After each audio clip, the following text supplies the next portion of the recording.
நன்றி செலுத்துகிறோம். இது நல்ல நாளிலும் நீர் எங்களோடு கூட பேசும். இன்றைக்கு வந்திருக்கிற ஒவ்வொரு பிள்ளைகளையும் உங்கள் பாதத்தில் நாங்கள் ஒப்பு கொடுத்து நாங்கள் ஜெபம் பண்ணுகிறோம். ஆண்டவராகிய தேவன் நீங்கள் ஆசீர்வதிங்க, பலப்படுத்துங்க, எங்களோடு கூட பேசுங்கப்பா. உங்கள் நாம மாத்திரம் எங்கள் வாழ்க்கையில் மகிமைப்படட்டும், ஆசீர்வதி தரலாம். இயேசுவின் நாமத்தில் ஜெபிக்கிறோம் பிதாவே, ஆமென். ஓகே, ஏன் இந்த கிறிஸ்மஸை நம்ம கொண்டாடுறோம்? இல்லை, டிசம்பர் 25 ஆனால் வருஷம் வருஷம் வந்து கிறிஸ்மஸ் அப்படின்னு சொல்லி ஒரு காரியத்தை நம்ம என்ன பண்ணுறோம், கொண்டாடுறோம், செலிப்ரேட் பண்ணுறோம். ஏன் கிறிஸ்மஸ் அப்படின்றத கேட்டோம் அப்படின்னா நம்ம எல்லாம் சொல்கிறது என்ன? இயேசு கிறிஸ்துவனுடைய பிறந்த நாளை நம்ம எல்லாம் கொண்டாடுறோம் அப்படிங்கிறது நம்ம சொல்கிறோம். அப்படி தானே? கிறிஸ்மஸ் அப்படின்னா என்ன? எதுக்கு கொண்டாடுறோம் சொல்லுங்களேன். கிறிஸ்மஸ் அப்படின்னா என்ன? ஜீசஸ் கிரைஸ்ட் வந்து பிறந்தார் அப்படின்னு சொல்லிட்டு அதை செலிப்ரேட் பண்ணுற விதத்தில் நம்ம என்ன பண்ணுறோம், கிறிஸ்மஸ் அப்படிங்கிற ஒரு காரியத்தை நம்ம கொண்டாடுறோம். ஸோ ஏன் அவர் பிறந்தது அப்படின்னா பெரிய விசேஷமான ஒரு காரியமா, ஸ்பெஷலாக அவர் பிறந்ததுனால அதை கொண்டாடுற அளவுக்கு, அது வேர்ல்டு ஃபுல்லாக எல்லாம் கொண்டாடுறாங்க. ஏதோ ஒரு தேசத்தில் எங்கேயோ ஒரு இடத்துல கொண்டாடல.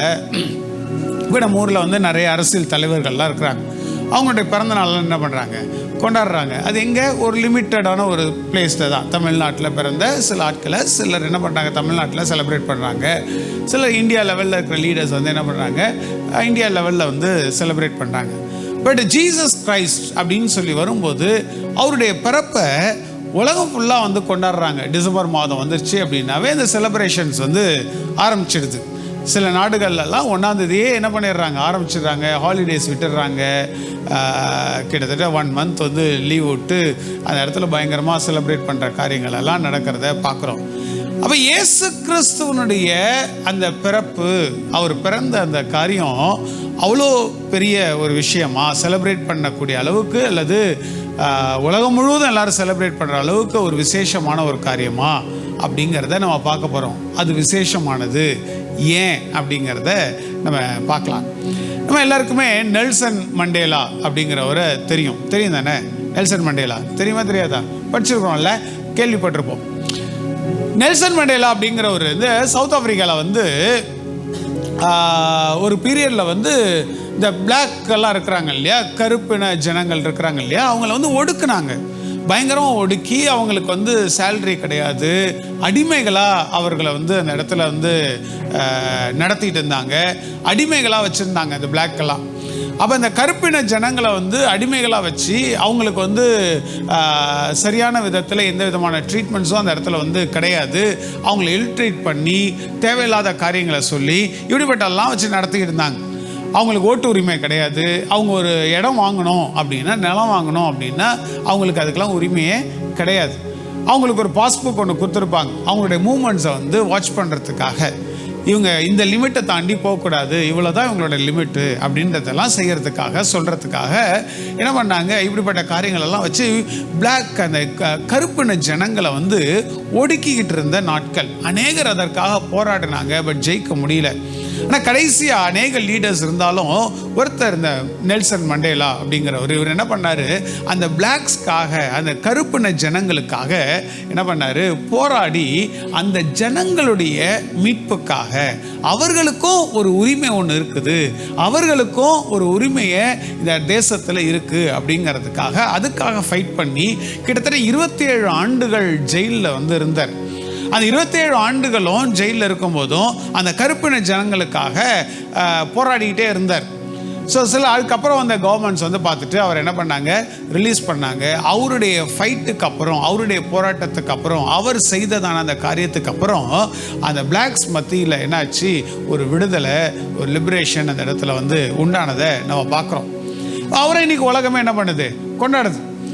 அப்படி ஒரு மனுஷன் ஒரு ஜனத்துக்காக, ஒரு கூட்ட ஜனத்துக்காக போராடி அவங்கள டெலிவரன்ஸ்குள்ளே நடத்துறதுக்காக, அவங்கள டெலிவர் பண்ணுறதுக்காக என்ன பண்ணாங்க, போராடின சில தலைவர்கள் இந்த நாடில், இந்த தேசத்தில், அல்லது இந்த உலகத்தில் இருக்கிறாங்க. பைபிளில் வாசித்து பார்த்தோம் அப்படின்னா, மோசே அப்படிங்கிறதான ஒரு மனுஷன் இருந்தான். மோசஸ் அப்படிங்கிற ஒரு மனுஷன். அவன் பிறக்கிறதுக்கு முன்னாடி ஆண்டவர் வந்து சொன்னார், இந்த மாதிரி ஒருத்தன் மோசஸ் அப்படின்னு சொல்லி பிறப்பான் அப்படின்னு எல்லாம் சொல்லி மோசஸனுடைய பிறப்பை குறித்து ஆண்டவர் இந்த காரியங்களை செய்கிறார். எதுக்காக அவன் பிறந்தான் அப்படின்னா, ஆண்டவர் அவன் வாழ்க்கையில் அல்லது அவன் பிறந்ததுக்கான நோக்கம் அப்படின்னு சொல்லி பார்த்தோம் அப்படின்னா, இஸ்ரவேல் ஜனங்கள் அப்படின்னு சொல்லி இஸ்ரவேல் தேசத்தில் இருந்ததான ஜனங்கள் எல்லாம் எகிப்து தேசத்தில் அடிமைகளாக இருந்தாங்க. அப்போ அந்த அடிமைத்தனத்தில் இருந்தாங்க. கிட்டத்தட்ட 400 ஆண்டுகள் அந்த இடத்துல வந்து என்ன பண்ணாங்க, அடிமைத்தனத்துக்குள்ளே இருக்கிறாங்க. அப்போ அப்படிப்பட்ட அடிமைத்தனத்திலிருந்து எப்படி இந்த பிளாக்ஸ் எல்லாம் வந்து ட்ரீட் பண்ணாங்களோ அதை காட்டிலும் மோசமாக இந்த இடத்துல எகிப்தில் இருந்த ஆட்கள் எல்லாம் என்ன பண்ணுறாங்க, இந்த இஸ்ரவேல் ஜனங்களை பயங்கரமாக அந்த இடத்துல வந்து நடத்திக்கிட்டு இருந்தாங்க. அவங்களுக்குன்னு ஒரு சுதந்திரம் கிடையாது, அவங்களுக்குன்னு எதுவுமே கிடையாது. அப்படி ட்ரீட் பண்ணிட்டு இருக்கும்போது ஆண்டவர் என்ன பண்றாரு அப்படின்னா, அந்த ஜனங்களை காப்பாத்துறதுக்காக மோசேயை பிறக்க வைத்து மோசேயை அந்த இடத்துல அனுப்புறாரு, எகிப்து தேசத்துக்கு அனுப்பி அந்த ஜனங்களை, இஸ்ரவேல் ஜனங்களை டெலிவர் பண்றதுக்காக, அங்கிருந்து மீட்டு கொண்டு வந்து ஒரு புதிய தேசத்துக்குள்ள கொண்டு வரதுக்காக மோசே என்கிறதான ஒரு மனுஷன் பிறந்தான். நெல்சன் மண்டேலா பார்த்தோம், ஒரு குறிப்பிட்ட ஜனக்கூட்டத்திற்காக போராடி அவங்களை எப்படியாவது டெலிவர் பண்ணணும், அந்த போராட்டங்களிலிருந்து பிரச்சனைகளிலிருந்து அவங்களை டெலிவர் பண்ணணும்னு சொல்லி ஒரு மனுஷன் பயங்கரமாக போராடினார். மோசஸ் அப்படிங்கிறதான மனுஷனை பார்க்குறோம். இஸ்ரவேல் அப்படிங்கிறதான ஒரு தேசத்தில் இருந்ததான ஜனங்கள், அந்த ஒட்டுமொத்த ஜனங்களும் எகிப்தில் அடிமையாக இருக்கிறாங்க. அந்த ஜனங்களை காப்பாற்றும்படிக்கு, மீட்டெடுக்கும்படிக்கு, டெலிவர் பண்ணும்படிக்கு இந்த மோசஸ் அப்படிங்கிறதான மனுஷன் போராடி அவங்கள அந்த இடத்துலேருந்து மீட்டு கொண்டு வந்தான். அதுபோல ஆண்டவராகிய இயேசு கிறிஸ்து அவர் பிறந்தாரு. எதற்காக பிறந்தார் அப்படின்னா, இந்த உலகத்தில் இருக்கிற அத்தனை ஜனங்களையும், ஹியூமன் கைண்ட், மேன் கைண்டை வந்து காப்பாற்றுறதற்காக, எல்லா மனிதர்களையும் காப்பாற்றுவதற்காக அல்லது மீட்டெடுப்பதற்காக ஆண்டவராகிய இயேசு கிறிஸ்து இந்த உலகத்தில் பிறந்தார். அந்த பிறப்பை தான் கிறிஸ்மஸ் அப்படின்னு சொல்லி கொண்டாடுறோம். நெல்சன் மண்டேலா அந்த கருப்பின ஜனங்களுக்காக போராடினார். மோசஸ் அப்படிங்கிறதான மனுஷன் இந்த இஸ்ரவேல் ஜனங்களுக்காக போராடி யுத்தம் பண்ணி அல்லது சண்டை போட்டு என்ன பண்ணாரு, மீட்டெடுக்கிறார். இந்த இயேசு கிறிஸ்து ஏதோ ஒரு குறிப்பிட்ட ஜனத்திற்காக அல்லது ஒரு குறிப்பிட்ட தேசத்துக்காக போராடினவர் அல்ல. இந்த உலகத்தில் இருக்கிற அத்தனை ஜனங்களுக்காகவும் ஆண்டவராகிய இயேசு கிறிஸ்து போராடி இந்த ஜனங்களை மீட்பதற்காக இந்த உலகத்தில் ஆண்டவராகிய இயேசு கிறிஸ்து பிறந்தார். அது எப்படி, என்னத்திலேருந்து மீட்டெடுக்கிறதுக்கு அப்படிங்கிற காரியத்தை நான் உங்களுக்கு ஷார்ட்டாக வந்து எக்ஸ்பிளைன் பண்ண உங்களோட கூட பேசணும்னு ஆசைப்படுறேன். முதலாவது, ஆண்டவராகிய தேவன் இந்த உலகத்தெல்லாம் உண்டாக்குனார். பாருங்க, இந்த உலகம் உருவாக்கப்பட்டுச்சு. அப்ப உருவாகிறதுக்கு முன்னாடி ஆண்டவர் எங்க இருந்தார் அப்படின்னா, இந்த உலகம் உருவாகுவதற்கு முன்பாகவே அவர் இருக்கிறதுக்குன்னு சொல்லி ஒரு ஸ்தலம் ஒன்று இருந்தது, ஒரு இடம் ஒன்று இருந்தது. அது பேர் தான் ஹெவன் அப்படிங்கிறத நம்ம பார்க்குறோம். அப்போ ஹெவன் அப்படின்னு சொல்லி பார்க்கும்போது நான் ஒரு சில கலர்ஸை வச்சு நான் உங்களோட கூட பேச ஆசைப்படுறேன். இது என்ன கலர்? இது சொல்லுங்க. கேர்ள்ஸ்லாம் நல்லா சொல்றாங்க, பாய்ஸ் வந்து சொல்ல மாட்டீங்க. என்ன கலர் இது? எல்லோ. இப்போ இந்த எல்லோ கலர் பாருங்க, இது எதை குறிக்குது அப்படின்னா, இது எதை நம்ம பார்க்குறோம் அப்படின்னு சொன்னால் ஹெவன். ஏன் இந்த எல்லோ கலரை வந்து ஹெவன் அப்படிங்கிறத நான் இந்த இடத்துல சொல்கிறேன், அதுக்கு வந்து ஒப்பிட்டு நான் பேசுகிறேன் அப்படின்னா, நான் எதுக்காக இயேசு பிறந்தார் அப்படிங்கிறத நான் எக்ஸ்பிளைன் பண்ணிட்டு இருக்கிறேன். ஓகே, எதுக்காக இயேசு இந்த உலகத்தில் பிறந்தார், யாரை மீட்டெடுக்க, எதிலிருந்து மீட்டெடுக்கிறதுக்காக பிறந்தார் அப்படிங்கிறத எக்ஸ்பிளைன் பண்ணிட்டு இருக்கேன். ஓகே, இப்போ இந்த ஹெவன் அப்படிங்கிறத நம்ம பார்க்குறோம் பாருங்களேன். இந்த ஹெவன் இருக்கு பாருங்க, இந்த உலகத்தை உருவாக்குறதுக்கு முன்னாடியே ஆண்டவராகிய தேவன் என்ன பண்ணாரு, ஹெவனை வந்து ஹெவனில் தான் அவர் இருந்தார். அந்த ஹெவன் எப்படிப்பட்டது அப்படின்னா, பைபிளில் சொல்லப்பட்டிருக்குது, ரோடெல்லாம் தங்கமாக இருக்குமா. ரோடெல்லாம் என்னவா இருக்குமா? தங்கமாக இருக்குமா. ரோடெல்லாம் தங்கமாக இருக்குமா. நம்ம ஒரு கிராம் தங்கம் வந்து என்னங்க இன்னைக்கு ரேட்டு? ஒரு கிராம் தங்கம் 7,800 என்னப்பா இவ்வளோ ஷார்ப்பாக இருக்கிற? 7,100, 7,500 இப்படி இருக்குது பாருங்க. ஒரு கிராம் கோல்டு வந்து 7,000 ப்ளஸ் இருக்குது. ஒரு சவரன் அப்படின்னா 56,000 ப்ளஸ், 56,000 ரூபாய்க்கு மேலே வந்து ஒரு சவரன் தங்கம். இன்னைக்கு தங்கம்லாம் வாங்கிறத நினச்சா ஒரு பெரிய விஷயமா இன்னைக்கு இருக்குது. ஆமாவா இல்லைங்களா? ஒரு சின்ன ஒரு ஜுவல் ஒன்று வாங்கணும் அப்படின்னா பயங்கர காசு. ஆனால் ஹெவன் எப்படி இருக்குதான், அந்த ரோடெல்லாம் அந்த இடத்துல என்னவா இருக்குதான், கோல்டாக இருக்குதான். ஒன்றும் இல்லைங்க, நம்ம இந்த அம்பானி எடுத்துட்டோம்னு வச்சுக்கோங்களேன். அம்மா இந்த சோஷியல் மீடியாலாம் ஷேர் பண்ணுறாங்க பாருங்கள், அம்பானியோட வீடு அப்படின்ட்டு மும்பையில் எத்தனையோ மாடி உள்ள ஒரு பெரிய பங்களாவை காட்டுறாங்க. அதில் கிட்டத்தட்ட 100 ரூம்ஸ்க்கு மேலே இருக்குதான். அங்கே இருக்கிற வேலை செய்கிறவங்க வந்து கிட்டத்தட்ட 500-600 பேருக்கு மேலே டெய்லி வேலையில் அந்த வீட்டில் வந்து வேலை செய்கிறாங்களாம். ஸோ பாருங்கள், ஒரு பணக்கார ஒரு மனுஷன் இருக்கிற ஒரு இடம் அப்படின்னா அது பயங்கர சூப்பராக இருக்குது, அல்லது பயங்கர பெருசாக இருக்குது. அதில் வந்து ஏராளமான பேர் வேலை செய்கிறாங்க. அந்த வீடு அதனால் இருக்குது, இதனால் இருக்குது அப்படிங்கிறதெல்லாம் நம்ம பார்க்குறோம். சில எல்லாம் இந்த சோஷியல் மீடியாவில் வந்து ஷேர் பண்ணுவாங்க. இந்த அரப் கண்ட்ரீஸில் வந்து தங்கம் ஜாஸ்தி இல்லையா, அவங்க என்ன பண்ணுவாங்க, தங்கத்திலேயே ட்ரெஸ் எல்லாம் போட்டு வருவாங்க. அந்த மாதிரிலாம் இருக்குது பாருங்க. அப்போ தங்கத்தை ஒரு பொருட்டாவே மதிக்கிறது இல்லை. நம்ம தேசத்தில் ராஜஸ்தானில் அல்வார் அப்படிங்கிறதான ஒரு இடம் உண்டு. அந்த இடத்த அந்த காலத்தில் ஆண்டதான ஒரு ராஜா என்ன பண்ணாரா, லண்டனுக்கு போனாராம். அப்போ லண்டனுக்கு போயிருந்த போது அந்த மகாராஜா வந்து லண்டன் போயிருந்த போது இந்த ரோல்ஸ் ராய்ஸ் கார் இருக்குது பார்த்தீங்களா, அந்த ஷோரூமுக்கு போயிருக்கிறார். அப்போ அவர் அங்கே போகும்போது, லண்டனுக்கு அங்கே போகும்போது, அந்த ஷோரூம் போகும்போது ஒரு சாதாரண ஒரு ட்ரெஸ்ஸில் வந்து போயிருக்கிறார். இவர் ஒரு பெரிய மகாராஜா அப்படிங்கிறது வந்து அந்த ஷோரூமில் இருந்த ஆட்களுக்கு தெரியாததுனால என்ன பண்ணுறாங்க, இவன் சாதாரண ஆள், இவன் வந்து என்னத்தை இந்த காரை வந்து வாங்குற அளவுக்கு இவன்கிட்ட வசதி இருக்கிறதுக்கு வாய்ப்பு இல்லைன்னு சொல்லிட்டு என்ன பண்ணிட்டாங்களா, அவரை அசிங்கப்படுத்தி அனுப்பி விட்டாங்களாம் ஷோரூமில் இருந்த ஆட்கள். அடுத்த நாள் என்ன பண்ணாரா, அவருடைய அந்த ராஜ காரியங்கள் எல்லாம் உடுத்தி பயங்கர நீட்டாக அந்த இடத்துல வந்து திரும்ப அந்த ஷோரூம் போனாராம். போய் கேஷ் கொடுத்து சேம் டேல 6 கார் வாங்கினாராம். ஒரு கார் வாங்கிறதே பெரிய விஷயம், 6 கார் அந்த காலத்தில் ரோல்ஸ் ராய்ஸ் கார் வாங்கினாராம். வாங்கிட்டு வந்து என்ன பண்ணாராம், தான் ஆளுகை செய்கிற அந்த இடத்துல என்ன பண்ணாராம், அந்த குப்பைகளை, இந்த சிட்டியில் இந்த ஊர்களில் இருக்கிறதான குப்பைகளை அள்ளுறதுக்கு, நம்ம ஊர் குப்பை வண்டி எப்படி இருக்கும், ஒரு பாட்டு ஒன்று கூட பாடம்லாம் வரும்போது காலைல ஒரு பாட்டு பாடும். என்ன பாட்டு பாடும், ஓ நல்லா பாடுறீங்க பாருங்க, ஓ நம்ம ஊர் இல்லை பாடம். அந்த மாதிரி ஓ நம்ம ஊர் பாடிட்டு எந்த கார் வருது, ரோல்ஸ் ராய்ஸ் கார். ஒரு மனுஷன் தன்னுடைய அந்த ராஜ பதவியில் இருக்கிறான். அந்த ராஜ பதவியில் இருக்கிற அந்த மனுஷன் அவ்வளோ ஐஸ்வர்யவான். அப்போ அந்த ஐஸ்வர்யவான் அவனுக்கு முன்னாடி இந்த காரெல்லாம் ஒன்றுமே இல்லை. நம்ம ஒரு பைக் வாங்குறதுக்கே பெரிய விஷயமா இருக்குது. சிலர் யோசிக்கிறேன், பைக்கை விடுங்க பார்த்து சைக்கிள் வாங்குறதே பெரிய விஷயமா இருக்குது. சைக்கிளில் இன்றைக்கி என்ன எவ்வளோ வந்துருச்சு, 20,000 ரூபா, 15,000 ரூபா, 20,000 ரூபா வந்துருச்சு. எங்கேருந்து வாங்கிறது அப்படிங்கிறது இருக்கும்.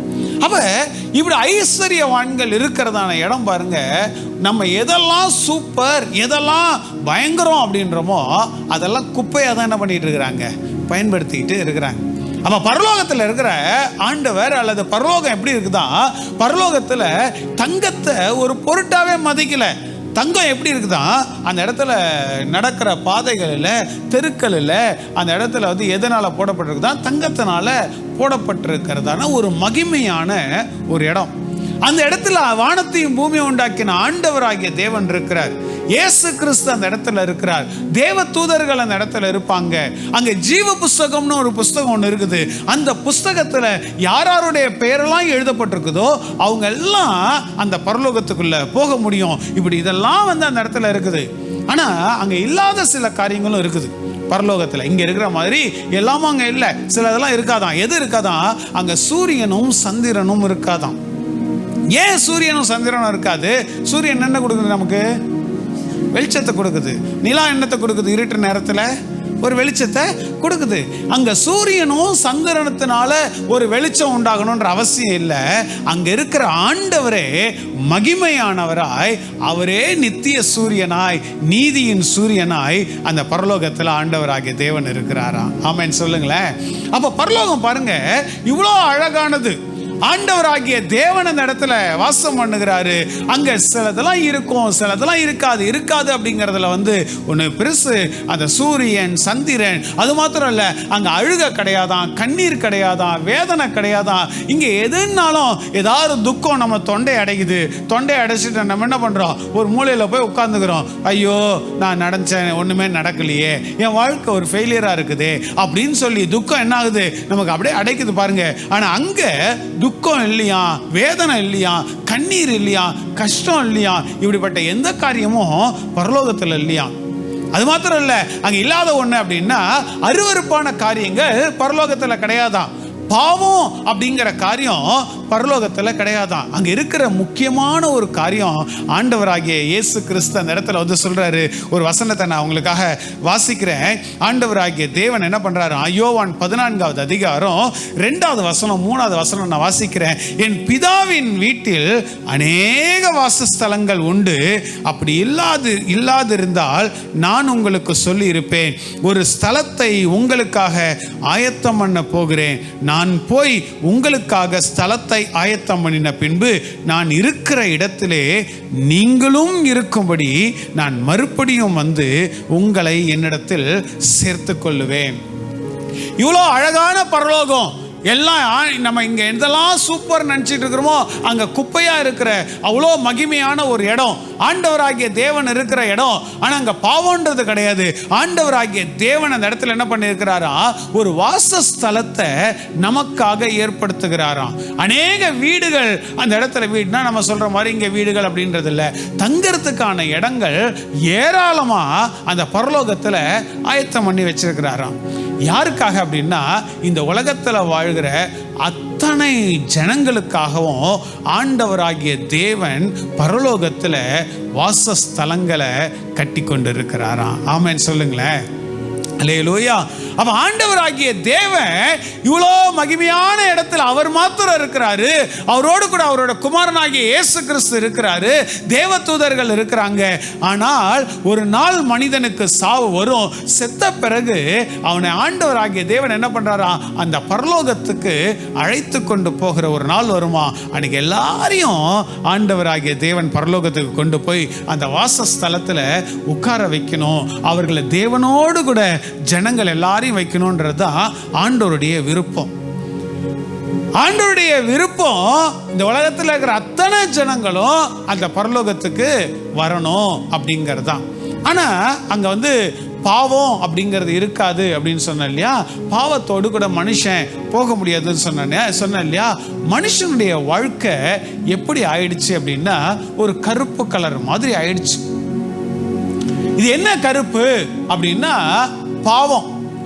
பாவம் எப்படி வந்துச்சு அப்படின்னா ஆண்டவராகிய தேவன் முதல்ல ஒரு மனுஷனை உண்டாக்கும் போது அந்த மனிதனை உண்டாக்கி ஆதாம் ஏவாள் அப்படிங்கிறதான 2 பேரை உண்டாக்கி ஆண்டவர் சொன்ன காரியம், நீங்க 2 பேரும் இந்த உலகத்தை என்ஜாய் பண்ணுங்க, இந்த உலகத்தில் இருக்கிற எல்லா காரியத்தையும் நீங்க என்ஜாய் பண்ணுங்க, ஆனா அந்த குறிப்பிட்ட மரத்தில் இருக்கிற அந்த கனியை மாத்திரம் அதை மாத்திரம் நீங்க சாப்பிடாதீங்க அப்படின்னு சொன்னார். இந்த மனுஷங்க அவர் சொன்னபடியே எல்லாமும் செஞ்சாங்க. ஆனா என்ன நடந்தது அப்படின்னா ஒரு நாள் அந்த மரத்துல இருக்கிறதான அந்த பழத்தை பிரிச்சு ஹஸ்பண்ட் அண்ட் ஒய்ஃப் 2 பேரும் சாப்பிட்டாங்களாம். அப்ப அதை சாப்பிட்ட உடனே அன்னைக்கு ஆண்டவர் வருகிறாரு. வந்து நான் சொன்னதை நீ என்ன பண்ணல, செய்யல, கீழ்ப்படியாம போயிட்ட அப்படின்னு சொல்லிட்டு அந்த கீழ்ப்படியாமை என்கிறது தான் பாவம். ஆண்டவராகிய தேவன் சொன்னாரு, நீ பாவம் செஞ்சிட்டப்பா, நான் உன்னை வேண்டான்னு சொன்னேன், நீ இதை சாப்பிடாதன்னு சொன்னேன், நீ மற்றதெல்லாம் என்ஜாய் பண்ணு, அந்த ஒன்றை மாத்திரம் நீ என்ன பண்ணாத, தொடாதன்னு சொன்னேன், அதை போய் நீ தொட்டுட்டியே, நீ கீழ்ப்படியில, நீ பாவம் செஞ்சுட்ட அப்படின்னு சொல்லி ஆண்டவர் என்ன பண்ணாராம், இனிமே நான் இருக்கிற இடத்துல நீ இருக்கக்கூடாதுன்னு சொல்லிட்டு ஒரு பிளவு ஒன்று மனுஷனுக்கும் தேவனுக்கும் ஒரு பிளவு ஏற்பட்டுருச்சான். மனிதனை தூக்கி உலகத்துல ஏதேன் தோட்டத்தை விட்டு வெளியில ஆண்டவர் என்ன பண்ணிட்டாரு, தூக்கி போட்டார். இப்ப ஆண்டவர் இருக்கிறாரு, மனுஷன் அங்க இருக்கிறான்.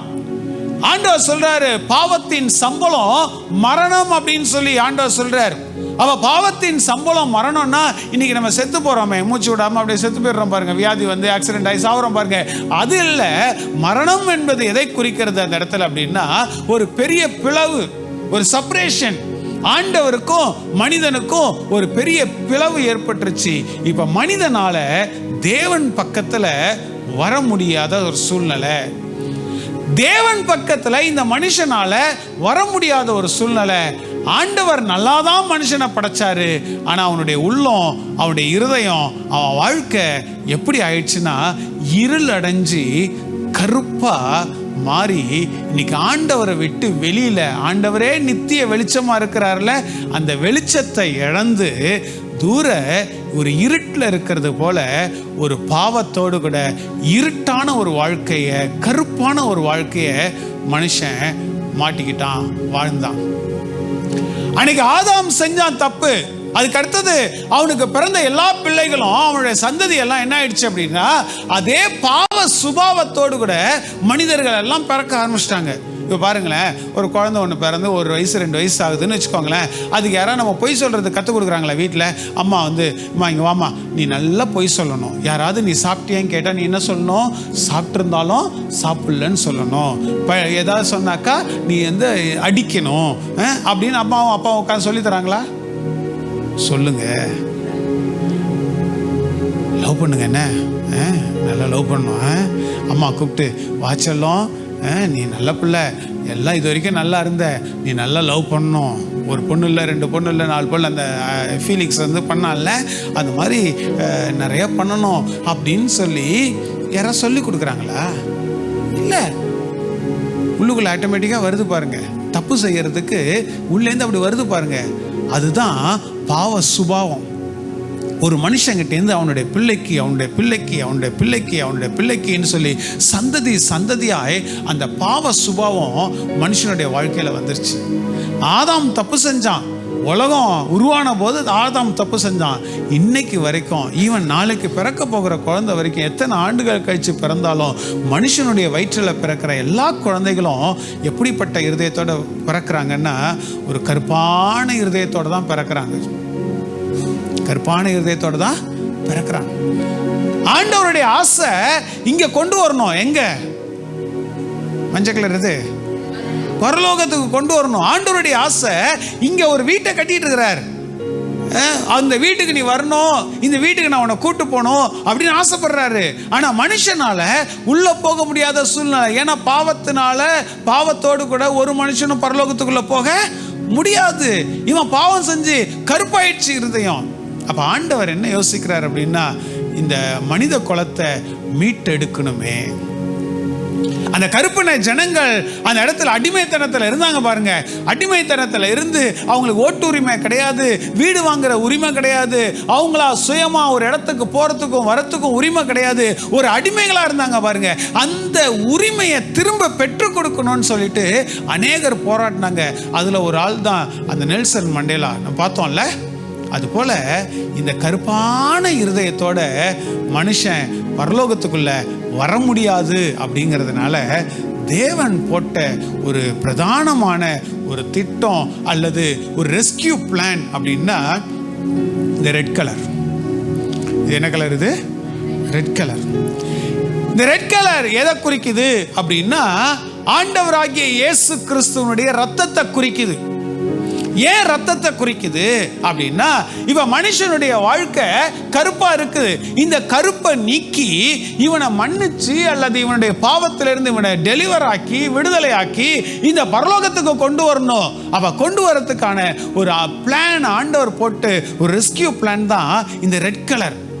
ஆண்டவராகிய இயேசு கிறிஸ்து, பிதாவாகிய தேவன் பரலோகத்தில் இருக்கிறாரு. அவருடைய குமாரனாகிய இயேசு கிறிஸ்து பரலோகத்தில் இருந்தாரு. அப்ப பிதாவாகிய தேவன் சொன்னாரு, இந்த கருப்பான ஜனங்களை, இந்த கருப்பான இருதயத்தோடு கூட இருக்கிற, இந்த பாவ சுபாவத்தோடு கூட இருக்கிற ஜனங்களை காப்பாற்றுறதற்கு நீ போகணும் அப்படின்னு சொல்லி தன்னுடைய ஒரே குமாரனாகிய இயேசு கிறிஸ்துவை இந்த உலகத்துக்கு அனுப்புனாராம்.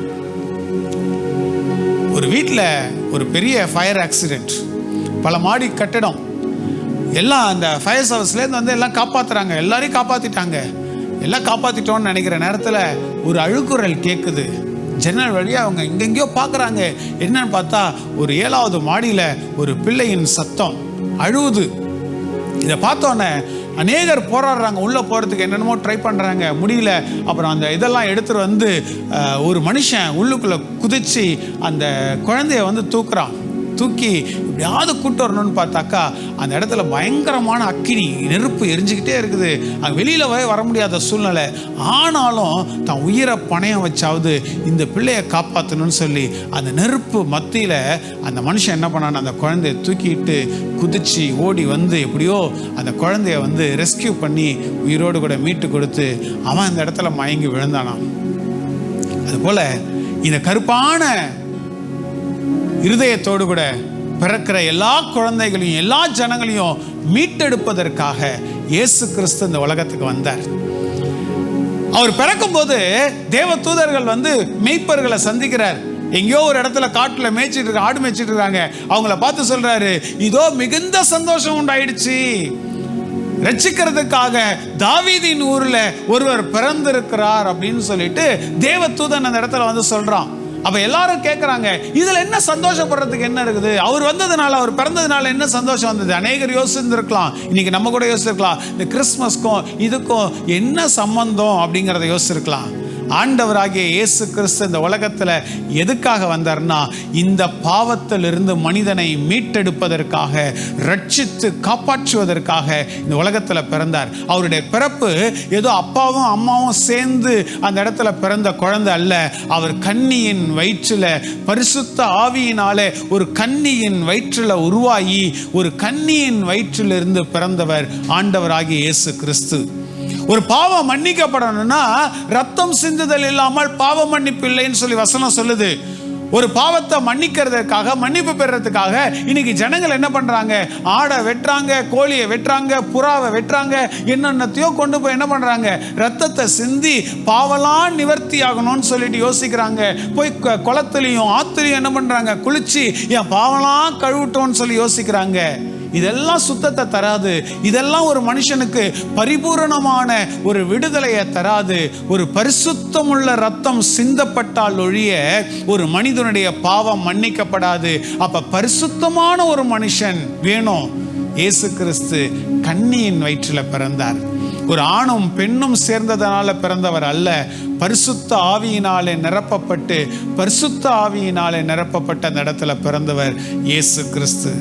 அவர் 33 வருடங்கள் இந்த உலகத்துல வாழ்ந்து, அவர் எல்லாம் முடிந்து இந்த பாவத்துக்காக சிலுவையில் அடிக்கப்பட்டு நொறுக்கப்பட்டு, எந்த தப்பும் செய்யாத அவர் சிலுவையில் நொறுக்கப்பட்டு சரீரமெல்லாம் கிழிந்து அந்த இடத்துல சிலுவையில் கொண்டு போய் அடித்து, அவருடைய கைகளில் கால்களில் அந்த இடத்துல ஆணிகளை அடித்து, அவருடைய சரீரத்தில் இருந்த எல்லா ரத்தமும் கீழே சிந்தப்பட்டது. பரிசுத்தமான ரத்தம் சிந்தப்பட்டது. அன்னைக்கு ஜனங்களுக்கு தெரியல இது ஏன் இந்த ரத்தம் சிந்தப்படுதுன்னு. ஆனால் ஆண்டவராகிய இயேசு கிறிஸ்து அந்த இடத்துல ரத்தத்தை சிந்தினதுக்கு காரணம் மனிதனுடைய பாவத்தை மன்னிப்பதற்காக, மன்னித்து இந்த பரலோகத்துக்கு கொண்டு போய் சேர்ப்பதற்காக ஆண்டவராகிய இயேசு கிறிஸ்து இந்த உலகத்தில் பிறந்து ரத்தத்தை சிந்தி நம்மை மீட்டெடுத்தார். ஒரு மனுஷனுடைய பாவம் மன்னிக்கப்பட்டுச்சுன்னா இந்த மனுஷன் ஆண்டவருடைய பிள்ளையா மாறிடுவான். ஒரு மனுஷனுடைய பாவம் மன்னிக்கப்பட்டுச்சுன்னா அவனுடைய சரீரத்துல உலக பிரகாரமான ஆசீர்வாதத்தை பெறுவான். எப்படி? இந்த இயேசு கிறிஸ்து ரத்தத்தை சிந்திட்டார். அப்ப ஆண்டவர் ஒரு ஸ்தலத்தை நமக்காக ஆயத்தம் பண்ணி வச்சிருக்கிறாரு. ஆனா பாவம் இருக்கிறதுனால அங்க போக முடியாது. அந்த பாவத்திலிருந்து நிவர்த்தி செய்வதற்கு இயேசு தன்னுடைய பரிசுத்தமுள்ள ரத்தத்தை சிந்திட்டார். ஆண்டவர் இந்த உலகத்தில் இருக்கிற எல்லா ஜனங்களுக்காகவும் செய்ய வேண்டியதை செஞ்சு முடிச்சிட்டார். நெல்சன் மண்டேலா அந்த கருப்பின ஜனங்களுக்காக போராடினார், சண்டை போட்டார், உரிமைக்காக போராடினார், குரல் கொடுத்தார். ஒருவேளை அந்த ஜனங்கள், கருப்பின ஜனங்கள், எனக்கும் உனக்கும் சம்பந்தமே கிடையாது, நீ ஏன் எனக்காக சண்டை போடுற, போயான்னு சொல்லியிருந்தாங்கன்னு வச்சுக்கோங்களேன், அவங்களுக்கு அந்த இடத்துல மீட்பு வந்திருக்காது. அந்த ஜனங்களும் தன்னை ஒப்பு கொடுத்து நெல்சன் மண்டேலாவுக்கு பின்னால போனாங்க. அது போல ஆண்டவர் தம்முடைய பார்ட்டை செய்ய வேண்டியதெல்லாம் செஞ்சிட்டார்.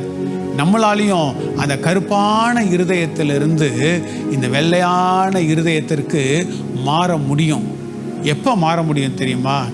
ஆண்டவராகிய இயேசு கிறிஸ்துவினிடத்திலிருந்து அந்த மன்னிப்பை பெற்றுக்கொள்ளும் போது. ஒண்ணுமே இல்லை. யோவான் 1:12 சொல்லுகிறது, எந்த ஒரு மனுஷன் ஆண்டவராகிய இயேசு கிறிஸ்துவை நம்புகிறானோ விசுவாசிக்கிறானோ அவன் தேவனுடைய பிள்ளைகளாகும்படி அவர்களுக்கு அதிகாரத்தை கர்த்தர் கொடுத்திருக்கிறாராம். எந்த ஒரு மனுஷன் இயேசுவை அந்த இடத்துல சொந்த தெய்வமாக ஏற்றுக்கிறானோ அல்லது விசுவாசிக்கிறானோ, ஆண்டவரே நீங்க தான் தெய்வம்னு சொல்லி எந்த ஒரு மனுஷன் நம்புறானோ அவனுக்கு ஆண்டவர் ஒரு அதிகாரத்தை கொடுக்கிறாரு. என்ன அதிகாரம்? தேவனுடைய பிள்ளைகளாகும்படியான அதிகாரம்.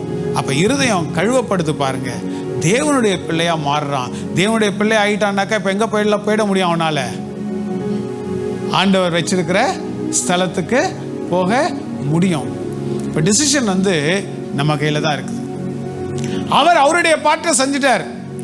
மீட்டெடுப்பதற்காக அவர் செய்ய வேண்டிய பிளானு வந்தாரு, பிறந்தாரு. இந்த கிறிஸ்மஸை இவ்வளோ இதாக கொண்டாடுறதுக்கு காரணம், உலகம் முழுவதும் ஜனங்கள் கொண்டாடுறதுக்கு காரணம் இந்த மீட்புக்காக தான். அவர் ரத்தத்தை சிந்தறதுக்காகவே இந்த உலகத்தில் பிறந்தாரு. உன்னுடைய தரிசனம் இல்லை, உன்னோட விஷன் என்ன, நீ என்னவாக போற அப்படின்னு கேட்டா நம்மளாம் சொல்லுவோம், டாக்டர் ஆகிறதுக்கு, IPS ஆகிறதுக்கு, இல்லை நான் படிச்சுட்டு நான் இப்படி செட்டில் ஆகிறதுக்கு. ஒருவேளை இயேசு கிறிஸ்து ஒருத்தர் பார்த்து கேட்டிருந்தாங்கன்னா, நீ எதுக்காக இந்த உலகத்தில் பிறந்த அப்படின்னு கேட்டா, என்னுடைய ரத்தத்தை சிந்தறதுக்காக, ஜனங்களை மீட்டெடுப்பதற்காக. ஆமென் சொல்லுங்களேன். நம்மளாலையும் இந்த இருதயத்தை வெள்ளையா மாற முடியும். எப்போ அப்படின்னா 2 காரியங்கள். ஒன்று, தேவனிடத்திலிருந்து நான் மன்னிப்பை பெறும்போது, நான் விசுவாசிக்கும் போது அவருடைய பிள்ளையா நான் மாறுறேன். 2வது காரியம், இந்த பாவ மன்னிப்பு எதுக்கு?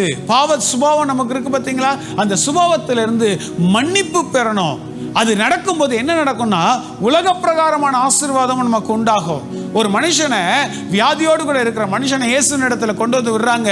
ஆண்டவரே, இவன் வியாதியா இருக்கிறான், மரணப்படுக்கையில் இருக்கிறான், சாவ போறான் அப்படின்ன உடனே இயேசு எழுந்து நீ சுகமா இருன்னு சொல்லலை. அவர் அவனை பார்த்து சொன்ன வார்த்தை, உன் பாவங்கள் மன்னிக்கப்பட்டதுன்னு சொன்னாரு. என்னங்க, இவன் படுத்த படுக்கையா மரணப்படுக்கையில் இருக்கிறான், அவனை பார்த்து நீ எழுந்து நட, சுகமாகன்னு சொல்லாம அவர் என்ன சொன்னாரு? உன் பாவம் மன்னிக்கப்பட்டது. அதை சொன்ன மாத்திரத்தில் அவன் எழுந்து நடக்க ஆரம்பிச்சிட்டான். அவ பாவங்கள் மன்னிக்கப்படும் போது சரீரத்தில் இருக்கிற வியாதிகள் மாறுது பாருங்க. நிறைய நேரத்தில் நம்முடைய வீடுகளில் அநேகர் வியாதியோடு கூட இருக்கிறாங்க பார்த்தீங்களா. திரும்ப திரும்ப திரும்ப ஏதாவது மரணங்கள், திரும்ப திரும்ப திரும்ப ஒரு சாபம், திரும்ப திரும்ப திரும்ப ஏதாவது ஒரு வியாதி வந்து அப்படியே குடும்பத்தையே அப்படியே சப்ரஸ் பண்ணி அழுத்தி வச்சிருக்கோம் பாருங்க. திரும்ப திரும்ப திரும்ப தரித்திரியம், எவ்வளோ கடினமாக உழைச்சாலும் அந்த இடத்துல ஒன்றும் சேர்க்க முடியல. காரணம் என்ன தெரியுமா? சம்டைம்ஸ் இந்த சாபம் என்ன பண்ணுன்னா, நம்மளை முன்னேறக்கூடாது. அந்த சாபத்திலேருந்து விடுதலை வேணும்னா, ஆண்டவராகிய இயேசு கிறிஸ்துவனிடத்திலிருந்து பாவ மன்னிப்புன்றது நமக்கு கட்டாயம் தேவைங்க. ஆண்டவர் செய்ய வேண்டியதெல்லாம் செஞ்சிட்டார். அவர் பரலோகத்தை ஆயத்தப்படுத்தினாரு. மனுஷன் தப்பு செஞ்சு பாவ மனுஷனா மாறினா, அதையும் ரெக்டிஃபை பண்றதுக்கு தன்னுடைய ஒரே குமாரனாகிய இயேசு கிறிஸ்துவை இந்த உலகத்துக்கு அனுப்பி ரத்தத்தை சிந்தினார். அந்த மனுஷன் திரும்ப வெள்ள மனுஷனா, நல்ல இருதயம், சுத்தமுள்ள மனுஷனா அவனால் மாற முடியும். எப்பன்னா 3 காரியங்கள். ஆண்டவராகிய இயேசு கிறிஸ்துவை பார்த்து, ஆண்டவரே, நான் ஒரு பாவியான மனுஷன் இல்லை, நான் பாவ சுபாவத்தோடு தான் இந்த உலகத்தில் நான் பிறந்திருக்கிறேன். ஒருவேளை நீ சொல்லலாம், நான் வந்து பாவியா, நீ ஒருவேளை நான் ஒன்றும் தப்பே செய்யலையே, நான் ஒன்றும் கொலை செய்யலையே, நான் ஒன்றும் திருடலையே அப்படிங்கிறத சொல்லலாம். நீ சொன்னாலும் சொல்லனாலும் அந்த பாவ சுபாவன்றது உள்ளுக்குள்ள எல்லாருடைய இருதயத்திலையும் இருக்குது. அப்போ ஆண்டவர் பார்த்து, இயேசுவே, என் பாவத்தில் நான் இருக்கிறேன், நான் ஒரு பாவியான மனுஷன் சொல்லி ஒன்று நீயே அட்மிட் பண்ண ஆண்டவர்கிட்ட, ஒன்று நீயே ஒப்புக்கொடு. 2வது, ஆண்டவரை பார்த்து, ஆண்டவரே, என் இருதயத்தில் நீங்கள் தான் தெய்வம், நீங்கள் தான் என் பாவத்தை மன்னிக்க முடியும் அப்படின்னு சொல்லி அறிக்கை செய், விசுவாசி. 3வது, இந்த சின்ன இருதயத்துக்குள்ள ஆண்டவரே நீங்கள் வாங்கன்னு சொல்லி கூப்பிடு. ஆண்டவராகிய தேவன் உன் இருதயத்தில் வந்து உன்னை சுத்தமாக்கி உன்னை ஆசீர்வதித்து, உலக பிரகாரமான ஆசீர்வாதத்தினாலும் உன்னை ஆசீர்வதித்து, பரலோகத்துக்கு போகிறதுக்கான ஆசீர்வாதத்தையும் கர்த்தர் கொடுத்து உன்னை உயர்த்துவதற்கு உண்மையில் ஒரு நல்ல தேவனாக இருக்கிறார். ஆமென் சொல்லுங்களேன். அல்லேலூயா. இன்னைக்கு இந்த இடத்துல வந்திருக்கிறோம். ஏன் கிறிஸ்மஸ் எதனால நம்ம கொண்டாடுறோம்? நிறைய மனுஷங்களை பார்த்தோம். நெல்சன் மண்டேலா ஒரு குறிப்பிட்ட ஜனங்களுக்காக மீட்டெடுக்க போராடின மனுஷன். மோசஸ் ஒரு குறிப்பிட்ட ஜனத்திற்காக போராடி வெற்றி பெற்ற ஜனங்களை மீட்டெடுத்த மனுஷன். ஆண்டவராகிய இயேசு கிறிஸ்து இந்த மனுஷங்களை போல அல்ல, இந்த உலகத்தில் வாழ்கிற அத்தனை ஜனங்களையும் பாவம் என்கிற பிடியிலிருந்து விடுதலையாக்கி பரலோகத்துக்கு கொண்டு போவதற்காக ஆண்டவராகிய இயேசு கிறிஸ்து இந்த உலகத்தில் பிறந்தார். அதை தான் நீங்களும் நானும் கிறிஸ்மஸ் அப்படின்னு சொல்லி கொண்டாடுறோம். இந்த இயேசுவை நீ உன் சொந்த தெய்வமாக ஏற்றுக்கோ. இன்றைக்கி நீ எந்த பேக்ரவுண்டில் இருக்கிறன்னு எனக்கு தெரியாது. உங்கள் அப்பா அம்மா சர்ச்சுக்கு போகிறவங்களா இருக்கலாம், ஒருவேளை சர்ச்சுக்கு போகாதவங்களா இருக்கலாம். எல்லா மனுஷனுக்குமே இந்த இயேசு தேவை. எல்லா மனுஷனும் இந்த பரலோகத்துக்கு வரணுன்றது தான் ஆண்டுடைய சித்தம், ஆண்டுடைய விருப்பம். ஆனால் இந்த பாவம் இந்த பரலோகத்துக்குள்ளே நம்மளை கொண்டு போகிறதுக்கு தடையாக இருக்குது. அதை மீட்டெடுக்க இயேசு இந்த உலகத்தில் இரத்தத்தை சிந்தி அவர் இந்த உலகத்தில் அவர் மரிச்சார். இன்னைக்கு டிசிஷன் எடுக்க வேண்டியது நீந்தான். நீ இந்த பரலோகத்துக்கு போகணும், இல்லை இந்த உலகத்தில் வாழும்போதே நீ இந்த உலகத்துக்குரிய எல்லா விதமான ஆசீர்வாதங்களும் நீ பெற்றுக்கொள்ளணும்னா நீ டிசிஷன் எடு. உன் இருதயத்தையும் ஆண்டவர் தூய்மையாய் பரிசுத்தமாய் மாற்ற அவர் உண்மை உள்ளவர். 5வது இது என்ன கலர்? இது கிரீன். என்னது இது கிரீன் அப்படின்னா, ஒருவேளை நீ அப்படி இயேசுவை நீ ஏற்றுக்கொள்வ அப்படின்னா நீ வளரணும். ஒரு செடியை ஒன்று வச்சோன்னு வச்சுக்கோங்களேன், அந்த செடி வளரணும். ஒரு தென்னை மரத்தை வச்சோன்னு வச்சுக்கோங்களேன், அது வளரணும். ஒரு மாமரத்தை வச்சோன்னு வச்சுக்கோங்களேன், அது வளரணும். வளரல அப்படின்னா, கனி கொடுக்கல அப்படின்னா அது வைக்கிறதே வேஸ்ட். அது போல் நீ இயேசுவை ஏற்றுக்கொண்டனா நீயும் வளரணும். எப்படி வளரணும் அப்படின்னா, சபைக்கு தொடர்ந்து வா, சர்ச்சுக்கு தொடர்ந்து வா. யூத் மீட்டிங் நடக்குதுல, யூத் மீட்டிங் தொடர்ந்து வாங்க. பைபிள் இருந்ததுன்னா அதை எடுத்து டெய்லி வாசிங்க. கொஞ்சம் உங்களால் முடிஞ்ச அளவுக்கு பைபிள் வாசிங்க. அப்படி பைபிள் இல்லைனாலும் கேளுங்க, பைபிள் கொடுக்குறோம், ஜெபம் பண்ணுங்க. அந்த பைபிளில் வாசித்த அந்த வசனத்தின்படி உங்கள் வாழ்க்கையை வாழ்வதற்கு உங்களை விட்டு கொடுங்க. ஆண்டவர் உங்களை ஆசீர்வதிக்க நல்ல தேவனாக இருக்கிறார். ஆமென் சொல்லுங்களேன். ஸோ இதுதான் ஆண்டவராகிய இயேசு கிறிஸ்துவனுடைய பிறப்பை நாம் கொண்டாடுகிற கிறிஸ்மஸ். இந்த கிறிஸ்மஸ் நாளில் இந்த இயேசு தம்முடைய இரத்தத்தை சிந்தி உன்னை மீட்டெடுப்பதற்காக உனக்காக பிறந்தார். உனக்காக பிறந்தார். இங்கே உட்கார்ந்துருக்கிற ஒவ்வொரு இண்டிவிஜுவல் பர்சனுக்காகவும் இயேசு கிறிஸ்து இந்த உலகத்தில் பிறந்தார்.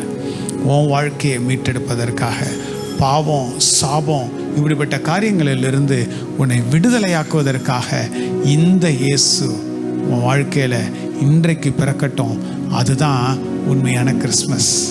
இன்றைக்கி இல்லைன்னா இந்த செலிப்ரேஷன் ஒரு இடத்துல வந்து உட்கார்ந்தோம், பாட்டு பாடினோம், உட்கார்ந்தோம், கேம்ஸ் விளாண்டோம், சாப்பிட்டோம் அப்படிங்கிறது இல்லை. உன் வாழ்க்கையில் விடுதலையை பெற்றுக்கொள்ளுகிற நாள் தான் உண்மையான கிறிஸ்மஸ். இந்த இயேசு உன் இருதயத்தில் வருவாரானால் உன்னை ஆசீர்வதிப்பார். இந்த உலகத்தில் வாழ்கிற இந்த நாட்களில் உனக்கு என்ன தேவையோ அதை சந்திப்பார். ஏன் அப்படி சொல்கிறேன்? ஒன்ஸ் நீ ஆண்டவரை ஏற்றுக்கொண்டு அவருடைய பிள்ளையாகி உன் பாவங்கள்லாம் மன்னிக்கப்பட்டுச்சுன்னா உனக்கு பின்னால் திறத்திக்கிட்டு வந்த சாபமான காரியங்களை ஆண்டவர் முறித்து போடுவார். உனக்கு பின்பாக திறத்திக்கிட்டு வந்த வியாதிகள், சாபமான சில காரியங்கள், இது எல்லாத்தையும் இயேசு முறித்து போட்டு உன்னை விடுதலையாக்கி உன்னை ஆசீர்வதிக்கிறதற்கு உண்மையில் ஒரு நல்ல தேவனாக இருக்கிறார். ஆமென். ஒரு நிமிஷம் நம்ம எல்லாம் கண்களை மூடுமா, நம்ம ஜெபம் பண்ணுமா. இன்னைக்கு ஆண்டவர் நம்மை ஆசீர்வதிப்பாராக. எல்லாரும் கண்களை மூடுவோம், யாரும் கண்ணை திறந்து பார்க்க வேண்டாம். இன்னைக்கு இந்த இயேசு உன் வாழ்க்கையில் பிறப்பாராக. அன்பான தம்பி தங்கச்சி, உன்னை போல தான் ஒரு நாள் நானும் இருந்தேன். எனக்கு இந்த இயேசுவை பற்றி தெரியாது. பாவ சுபாவத்தோடு வாழ்ந்தேன். நிறைய கெட்ட பழக்கங்களோடு வாழ்ந்தேன். எனக்கே தெரியும் நான் செய்கிறது தப்புன்றது. மாறணும்னு ஆசைப்படுவேன், என்னால் முடியவே முடியாது. மேக்சிமம் 2 நாள் நான் என்னை கண்ட்ரோல் பண்ணிக்கிட்டு இருப்பேன். 3ஆவது நாள் திரும்ப தப்பு செய்வேன். என் வாழ்க்கை அப்படி தான் இருந்தது. ஒரு நாள் ஒருவர் என்னிடத்துல வந்து இந்த இயேசுவை பற்றி என்கிட்ட சொன்னார். நான் இவன் மதம் மாற்றுறதுக்கு ட்ரை பண்ணுறான் இந்த ஆள் அப்படின்னு நான் நினச்சேன். ஆனால் அந்த ராத்திரி எனக்கு தூக்கம் வரல. இயேசு உனக்காக மரிச்சார், உனக்காக இந்த உலகத்தில் பிறந்தார், உனக்காக உயிரை கொடுத்தார், மரித்தார் என்பதை அந்த இடத்துல அந்த வார்த்தை என் இருதயத்தை ரொம்ப டிஸ்டர்ப் பண்ணுச்சு. எனக்கு என்ன பண்ணுறதுன்னு தெரியாமல் அந்த ராத்திரி நான் முழங்கால் படிக்கிட்டு ஆண்டவர் பார்த்து சொன்னேன், இயேசுவே உங்களை எப்படி கும்பிடணும்னு எனக்கு தெரியாது, ஆனால் இன்றைக்கி என்னை ஒப்பு கொடுக்குறேன். நீங்கள் தான் உண்மையான தெய்வம். என் இருதயத்தில் வாங்க, என் பாவத்தை மன்னிங்கன்னு நான் சொன்னேன்.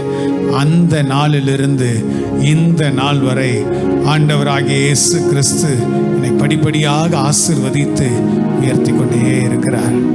அன்பான தம்பி தங்கச்சி, உன் வாழ்க்கையில் இன்னைக்கு நீ எப்படிப்பட்ட சாபத்தோடு போராடுறன்னு எனக்கு தெரியாது, எப்படிப்பட்ட பிரச்சனையோடு இருக்கிறன்றது தெரியாது. உங்கள் அப்பா அம்மா சர்ச்சுக்கு போகிறதுனால நீ அதுலேருந்து விடுதலை ஆகிட்டன்றது இல்லை. நீ உனக்கு பர்சனல் டச் வேணும். இன்னைக்கு ஆண்டவரை பார்த்து என் இருதயத்தில் வாங்கன்னு சொல்லுவேன்னா இன்னைக்கு ஒன்று ஆசீர்வதிக்க உண்மையுள்ளவராக இருக்கிறார். எல்லா கண்களை மூடி இருக்கிற இந்த நேரத்தில், யாரும் கண்ணை திறந்து பார்க்க வேண்டாம், எல்லா கண்ணை மூடி இருக்கிற நேரத்தில் உன் கைகளை உயர்த்துவியா? இன்னைக்கு இந்த இயேசு எனக்கு தேவைன்னு சொல்கிறவங்க யாரும் கண்ணை திறந்து பார்க்காதீங்க. உன் கையை உயர்த்துவியா? நான் உனக்காக ஜெபம் பண்ணுறேன். தகப்பனே, இன்னைக்கு கைகளை உயர்த்தி இருக்கிற இந்த தம்பிக்காக, இந்த தங்கச்சிக்காக நாங்கள் ஜெபம் பண்ணுறோம்ப்பா. பாவங்களை மன்னிக்கிறவர் நீர், சாபங்களிலிருந்து விடுதலை தருகிறவர் நீர். ஆண்டவரே, நீர் எங்களுடைய பாவங்களை மன்னிப்பீராக.